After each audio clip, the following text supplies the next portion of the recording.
আসসালামু আলাইকুম।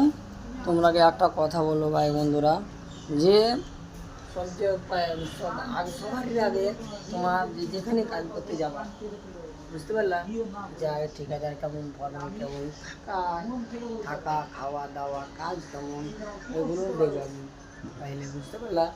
এগুলো দেখে আসবা, না তো আমারও মতন হয়ে যাবে, বুঝতে পারলা। মানে যেখানে আমরা কাজ করছি অন্যতাবাদ করে আমাকে নিয়ে চলে এসেছি দু বন্ধুকে, লেগেছে এটা ওটা করি, কেন আমরা কোম্পানিতে বাইরে দেবে না, কোম্পানিতে লক্ষ্যে পালিয়ে এসেছি, একটা ঠিকাদারের কাছে এসেছি। আর বন্ধুরা দেখো রুম কত ভালো দেখতে, তোমরা তো পাচ্ছ, মানে তোমার কাজ খাওয়া দাওয়া কোনো অসুবিধা নাই, বুঝতে পারলা।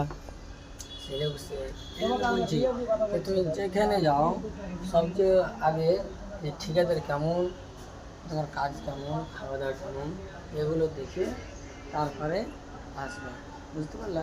মাথা ঠান্ডা করে ভাই বললে আমরা বলি কাজ করে খেতে হবে, সে ওটা কথা বলি না, বুঝতে পারলা। সবাইকে কাজ করে খেতে হবে, এইদিকে বললাম যে কাজ করে আগে আসবে, মাথা ঠান্ডা করে দেখাশোনা আসবে।